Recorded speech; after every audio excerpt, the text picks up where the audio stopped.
la asambleísta Rosa Mayorga. Gracias, presidenta. Un saludo cordial a todos los compañeros asambleístas, al pueblo ecuatoriano que también está probablemente al pendiente de este debate. Tenemos, yo creo, la necesidad de involucrarnos con este tema. Con mucha claridad el compañero Humberto Tapia nos ha mencionado la necesidad de tener una ley robusta que pueda trabajar realmente en la salud renal y en la nefroprevención. Es decir, que tengamos una normativa que además ayude al fortalecimiento de la política pública de salud con un enfoque especial, si se quiere, en este sentido y de atención prioritaria a los pacientes que lamentablemente están ya pasando por tratamientos que tienen que ver con diálisis, hemodiálisis, diálisis peritoneal. Realmente son situaciones muy duras que viven no solamente los pacientes, sino también sus familias. Y por eso es que este proyecto de ley tiene un enfoque de prevención y de atención también en la parte psicológica, emocional, no solo de las y los pacientes, sino, insisto, de sus familias, considerando como parte fundamental, importante del equipo de atención en su salud a estos pacientes. Hemos visto con claridad ese comparativo respecto de la pérdida de vidas en un cuadro de pandemia, pero la alta incidencia que hay en nuestro país respecto de esta enfermedad. Y creo que debemos tener la absoluta conciencia de lo necesario que es que el sistema de salud se ajuste a las demandas que tienen estos pacientes.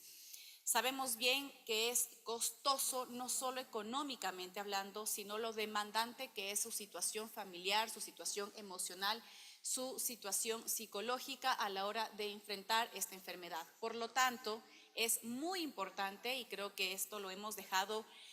reiterativamente claro en la Comisión de Salud, cuando se aborda alguna ley que tiene que ver con el acceso y la garantía de la salud de los ecuatorianos, las ecuatorianas, respecto de otra y muchas otras enfermedades que lamentablemente tienen, insisto, una alta incidencia en el país. Mucho nos encargamos de enfatizar en la necesidad de tener no solamente un sistema de salud que reaccione a la enfermedad cuando ésta ha avanzado ya de una manera mucho más complicada, desmedida si se quiere, sino que tengamos una real política de salud y una ley que aporte para aquello en términos de prevención y de diagnóstico temprano. Creo que eso tiene que ser absolutamente fundamental. Es mucho mejor poder apoyar y atender a una persona cuando recién está empezando quizás la enfermedad o cuando hay signos de aquello y poder dar el tratamiento oportuno y adecuado a tiempo que cuando ésta ya ha avanzado mucho más y se complica y se compromete más la vida del paciente, de la paciente. Por lo tanto, creo que este factor de prevención es fundamental. Y creo que es el momento adecuado para invitar y motivar a los asambleístas, a todos los compañeros y compañeras, para que puedan revisar este proyecto de ley de manera exhaustiva, para que puedan comprometerse con su participación, que nos puedan hacer llegar sus observaciones, a pesar de que, como ya hemos escuchado, este proyecto de ley, así como está en este momento, ya es un proyecto bastante robusto y que aborda además la temática de una manera integral, no solamente, insisto, la parte física de las y los pacientes, sino incluso la parte emocional. Mucho tiene que ver con prevención y detección temprana, mucho tiene que ver también con que de ninguna manera el sistema de trabajo, el tema laboral se pueda ver comprometido en función de algún tipo de discriminación o de no entender las necesidades que estos pacientes tienen. Se trata de fomentar mucho la educación, el tema de hábitos saludables a la hora de nuestra alimentación, y mientras comencemos mucho más temprano vamos a tener una real política de prevención en el país, insisto, no cuando rasgos de la enfermedad ya están presentes, sino antes. Así que debemos caminar hacia una política pública de salud que en efecto le haga eficiente al sistema de salud, insisto, no solamente cuando el tema o la enfermedad ya está dada, sino de manera preventiva. Le vamos a ahorrar muchísimo al Estado, y no solamente en términos económicos, sino en términos de la calidad de vida de las personas y también de la calidad de vida de las y los pacientes. Además tiene que ser un llamado para que el gobierno nacional al fin cumpla con las clínicas dializadoras. Creo que hemos tenido testimonios suficientes y sumamente dolorosos respecto de cómo su vida se pone en riesgo cuando lamentablemente no se asignan los recursos a temas tan delicados y tan importantes como estos. No solamente está en juego el tema económico de las clínicas dializadoras, está en juego la vida de los pacientes que se hacen atender en estas clínicas cuando el sistema de salud público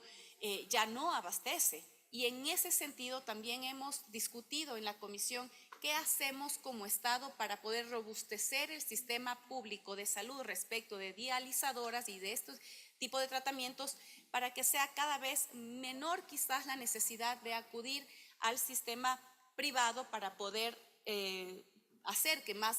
pacientes puedan tratarse de esta manera en clínicas privadas o en clínicas dializadoras. Nos han dicho que muchas veces es mejor hacerlo de esa manera. Creo que el análisis ya le corresponde al Ministerio de Salud como tal, pero creo que hay que ver las mejores medidas de poder atender a estos pacientes, de que el sistema sea mucho más equitativo y accesible, y de esto también se encarga de puntualizar muy bien este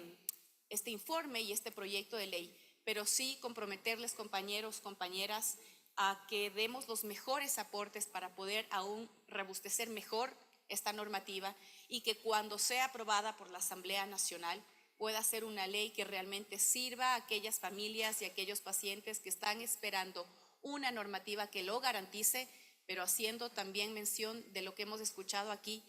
Y la ley por sí sola, como todos sabemos, no resuelve el problema. Mientras no se asignen los recursos para robustecer el sistema de salud y poder garantizar el derecho a una atención y tratamiento oportuno y que las medicinas no falten en este país, todos sabemos que la ley por sí sola no cumple con todas esas expectativas y esas necesidades. Así que la ley tiene que caminar paralelamente del cumplimiento del gobierno de turno con aquellos pacientes, con aquellas pacientes que necesitan hacerse su tratamiento de manera constante, el tratamiento y la medicina. Y los profesionales de salud formados de manera específica y especial en estos temas de nefroprevención y de salud renal, que es una de las cosas que también ampara este proyecto de ley. Así que creo que el compromiso de la Asamblea tiene que ir en ese sentido para, insisto, señora presidenta, compañeros todos, tener una ley que sea robusta y que sea eficiente en la práctica, y que asimismo, como la ley ampara y garantiza el derecho a la salud, que ya lo hace la propia Constitución, que el gobierno nacional cumpla con las clínicas dializadoras, porque de esa manera estará cumpliendo también con las y los pacientes que están a la espera desesperada de que la política de salud realmente atienda sus necesidades. Hasta aquí mi intervención, compañera presidenta.